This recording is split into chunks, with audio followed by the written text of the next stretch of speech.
Hello friends, हम लोग उपस्थित हैं ज्योग्राफी के क्लास में। और ज्योग्राफी का एससीईआरटी का क्लास हो जाता है 6 क्लास का ज्योग्राफी हम लोग पढ़ रहे हैं। और आज हम लोग पढ़ेंगे अध्याय 3 में पृथ्वी के परिमंडल हम लोग पढ़ेंगे। एनसीईआरटी और एनसीईआरटी में एक खूबी है, एक विशेषता है। इसकी विशेषता क्या है, यह खास क्यों है, क्यों हमेशा एससीईआरटी और एनसीईआरटी की बात की जाती है, क्यों कहा जाता है, कोई भी शिक्षक हो या कोई भी कंपटीटर आपसे यही कहता है कि पहले अगर आपने कंपटीशन की तैयारी कर रहे हैं, बिहार शिक्षक की आपको एग्ज़ाम दे करके फ़ाइट करना है या दरोगा बनना है या बीपीएससी ऑफिसर बनना है, तो सबसे पहले एक बार एनसीईआरटी और एससीईआरटी का अध्ययन कर लीजिए। क्यों कहा जाता है, इसमें कुछ खूबी है। खूबी क्या है, इस कहानी के माध्यम से सबसे पहली बात यह है कि आपके बेसिक को समझाने की कोशिश किया जाता है ना। और उसके बाद आपके पास फैक्ट है, यानी कि एक बार अगर आप याद कर लेते हैं तो फिर भूल नहीं पाएंगे। लोग अक्सर कहते हैं कि इतिहास और ज्योग्राफी बेवफा होता है ना, अगर आज पढ़ते हैं तो कल भूल जाते हैं। और वो जो एक अवधारणा जो बनी है वो हमेशा के लिए भूल जाएंगे, है ना। तो चलिए हम लोग शुरुआत करते हैं। पृथ्वी के परिमंडल, पृथ्वी के परिमंडल हम लोग पढ़ेंगे।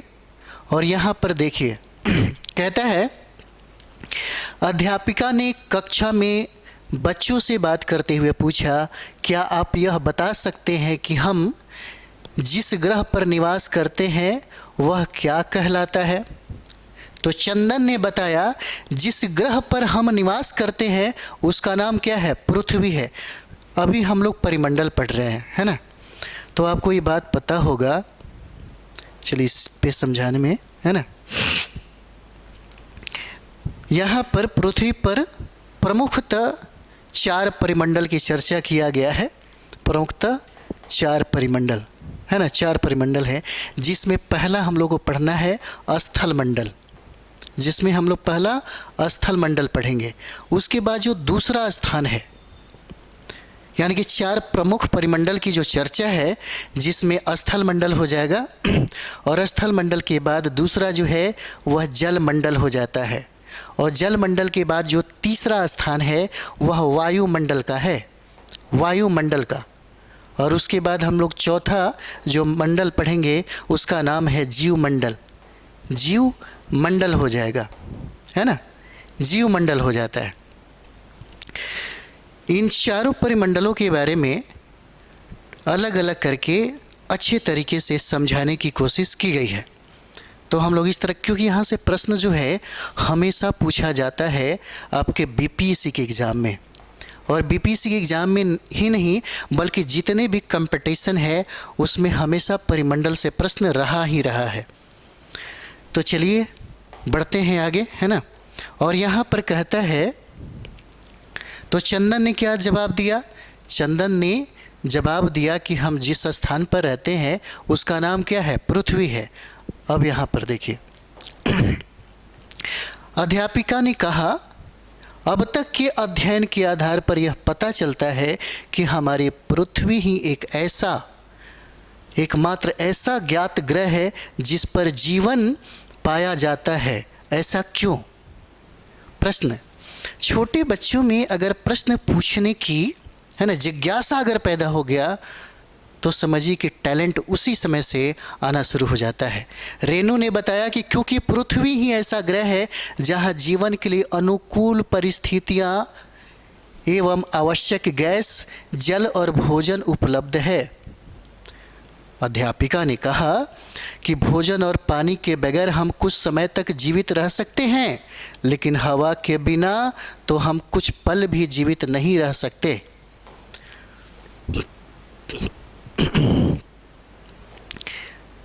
अब यहाँ पर देखिए, यहाँ पर कहता है कि जहाँ भी इन तीनों चीज़ों में से किसी एक चीज़ की कमी है वहाँ जीवन संभव नहीं है।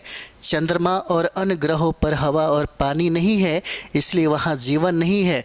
इन 3 चीज़ों की उपस्थिति के कारण ही हमारी पृथ्वी पर जीवन पाया जाता है, इसलिए पृथ्वी सभी ग्रहों में अद्वितीय है, अद्वितीय हो जाएगा। अब थोड़ा सा हम लोग समझिए पहले, है ना।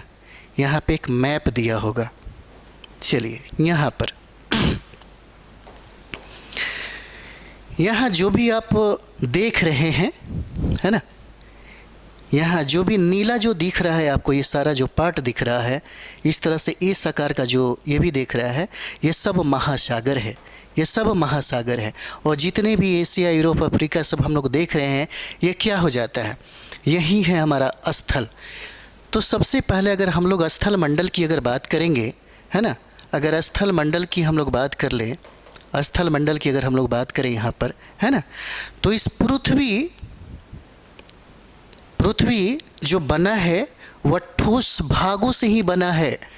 यह पृथ्वी क्या है, यह पृथ्वी जो है यह ठोस जो पदार्थ है उसी से ये बने हैं। जैसे मानते हैं कि अगर हम लोग बना कैसे है ना, बना कैसे है, तो इसको भी देखिए, ये जो है भूपर्पट्टी की चट्टान, भूपर्पट्टी की चट्टान जो हम लोग आगे पढ़ेंगे, भूपर्पट्टी की चट्टान और प्लस में यहाँ पे जोड़ दीजिए तो मिट्टी की जो पतली परत है, इससे मिल करके यह क्या है, पृथ्वी बना है। और इस पृथ्वी पर 7, है ना, इस पृथ्वी पर 7 महाद्वीप है, 7 महाद्वीप। उन 7 महाद्वीपों को सबसे पहले यहाँ देखिए, तो ये हो जाएगा एशिया महाद्वीप हो जाएगा, है ना। उसके बाद देखिए अफ्रीका महाद्वीप हो जाता है, उसके बाद देखिए यूरोप महाद्वीप हो जाएगा, है ना, और उसके बाद देखिए उत्तरी अमेरिका महाद्वीप हो जाएगा, उसके बाद ये दक्षिणी अमेरिका महाद्वीप है। हम लोग इस मैप को लेकर के, जैसे मानते हैं कि ज्योग्राफी अगर आपको पढ़ना है तो मार्केट जाइए, है ना, और विश्व का मैप खरीदिए और रूम में लगाइए, भारत का मैप खरीदिए लगाइए, और उसके बाद बिहार का मैप भी खरीदिए और लगाइए।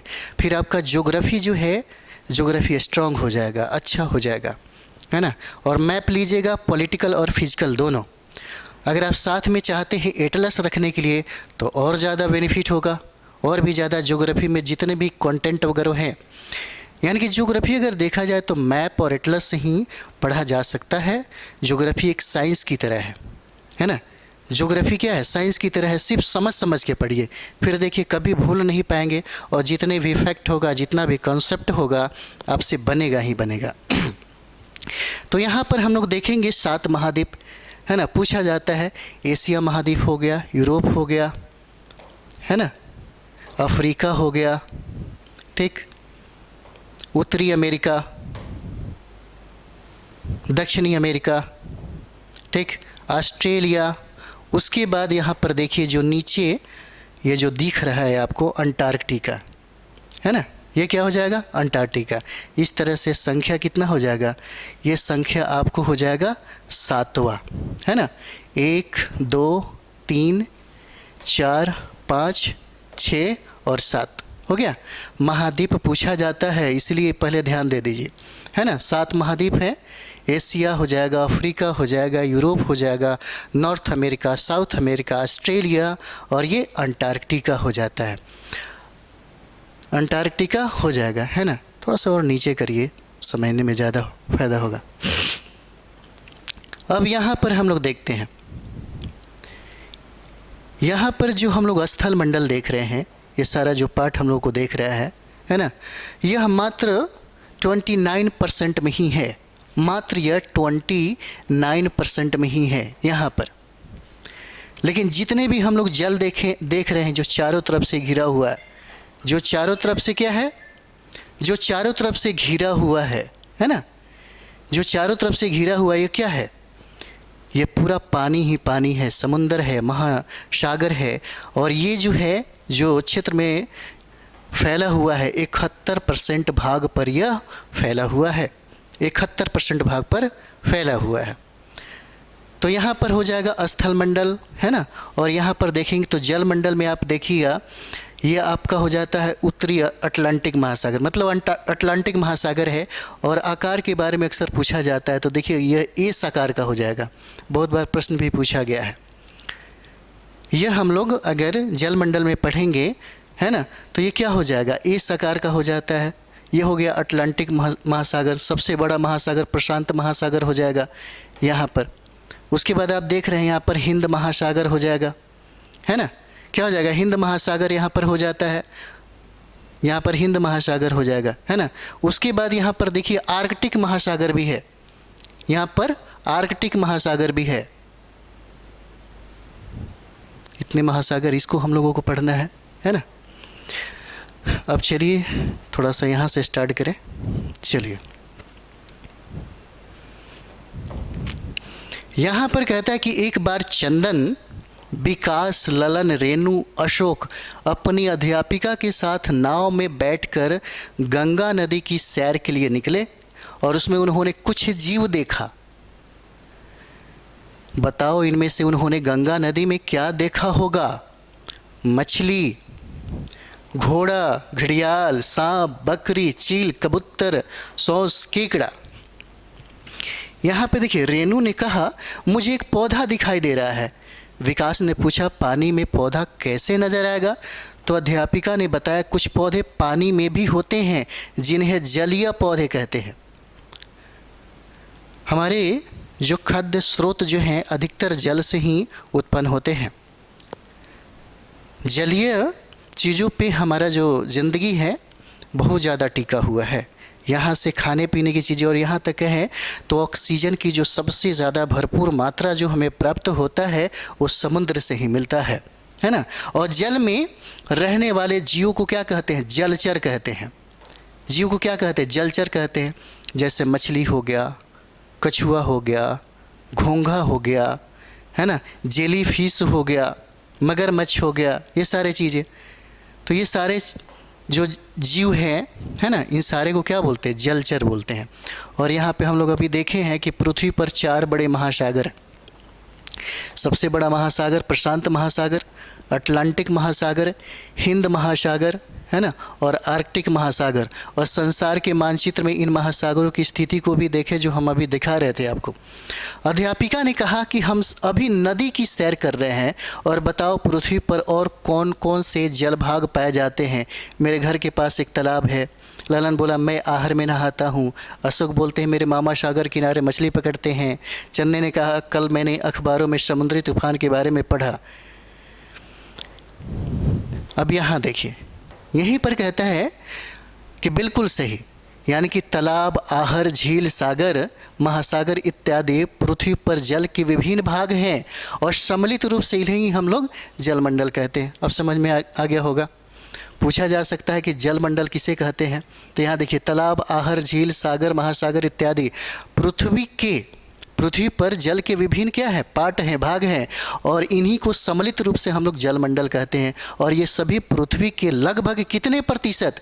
71% भागों को घेरे हुए हैं। और यह प्रश्न जो है बहुत बार पूछा गया है ना। प्रशांत महासागर के रूप में, अटलांटिक महासागर के रूप में, हिंद महासागर के रूप में, आर्कटिक महासागर के रूप में, ये सारा को अगर हम लोग इस क्षेत्र को सम्मिलित कर दे तो 71% हिस्सा पर यह फैला हुआ है। 71% हिस्सा पर यह फैला हुआ है ना। चलिए आगे बढ़े। अब यहाँ से देखेंगे हम लोग। यहाँ पर कहता है कि वर्ष 1984 में, है ना, एक मिनट, वर्ष 1984 में राकेश शर्मा, बहुत इंपॉर्टेंट है, पूछा जा सकता है। ये सब सवाल पूछा जाएगा। और जैसे मानते हैं कि कभी उत्तर प्रदेश के विद्यार्थी हैं, मध्य प्रदेश के विद्यार्थी हैं, झारखंड के विद्यार्थी हैं, खैर ये तो बिहार से अलग है तो वो लोग जानते होंगे। तो जो संदर्भ है, अक्सर क्यों कहा जाता है कि बिहार शिक्षक भर्ती के लिए एक बार SCERT का अध्ययन कर लेना चाहिए? क्योंकि SCERT है खास करके बिहार शिक्षक भर्ती, और जो बिहार से संबंधित जितने भी एग्ज़ाम हैं उसके लिए सबसे महत्वपूर्ण ये किताबें क्यों हो जाता है? क्योंकि जो संदर्भ बिहार को लेकर के बनाया जाता है प्रश्न, वो सारा का सारा प्रश्न जो है इसी SCERT में ही आपको मिलेगा, इसी SCERT में मिलेगा। इसलिए बिहार शिक्षक भर्ती के परीक्षा देने वाले विद्यार्थियों से हम बार बार यही कहते हैं कि आप एक बार ज़रूर इसको पढ़िएगा। जैसे में देखिएगा 1 to 5 के जो विद्यार्थी हैं, 1 to 5 के जो विद्यार्थी हैं उनके लिए तो सबसे इम्पॉर्टेंट है। क्योंकि 1 to 5 के लिए अगर हम लोग बात करें तो कहा गया है कि 10वीं कक्षा तक अगर कोई भी विद्यार्थी SCERT का अध्ययन कर ले, SCERT का अगर अध्ययन कर ले 10वीं कक्षा तक, तो सारे के सारे प्रश्न वो बना सकता है। 120 प्रश्न की जो बात किया जाता है, 120 प्रश्न वो बना सकता है। इतनी कैपेसिटी, इतना पावर है SCERT की किताब में, लेकिन पढ़ नहीं पाते हैं। जो लोग पढ़ते हैं उनका अच्छा स्कोर आता है। तो स्कोर बढ़ाने के लिए हम बात कर रहे हैं, क्योंकि रिजल्ट आपका जितना ज़्यादा स्कोर आएगा उतना ही बेहतर रहेगा। तो रिजल्ट लाने के लिए बहुत ज़रूरी होता है SCERT का अध्ययन करना, ये बहुत ज़रूरी है। चलिए आगे हम लोग देखें तो वर्ष 1984 में जब राकेश शर्मा अंतरिक्ष की यात्रा पर थे, कौन? राकेश शर्मा। कब? 1984 में। और उस समय भारत के प्रधानमंत्री इंदिरा गांधी थी। उस समय भारत के तत्कालीन प्रधानमंत्री इंदिरा गांधी थी। ये पूछा जा सकता है कि राकेश शर्मा जब अंतरिक्ष की यात्रा पर थे तो उस समय भारत के प्रधानमंत्री कौन थे? और भारत की प्रधानमंत्री इंदिरा गांधी ने उनसे बात की और पूछी कि आप बताइए ये पृथ्वी जो है ना, ये पृथ्वी जो है कैसा दिखता है अंतरिक्ष से?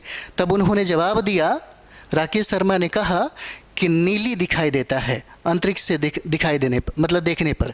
तो वास्तव में अंतरिक्ष से देखने पर हमारी जो पृथ्वी का रंग है वह नीला दिखता है, और इसलिए पृथ्वी का नीला ग्रह हम लोग कहते हैं, इसीलिए हम लोग पृथ्वी को नीला ग्रह भी कहते हैं, है ना। चलिए आगे बढ़ेंगे। नावघाट से एरोनॉटिकल क्लब तक की पदयात्रा, है ना। चलिए इसको हम लोग नेक्स्ट वीडियो में कर लेते हैं, है ना, तो सही रहेगा।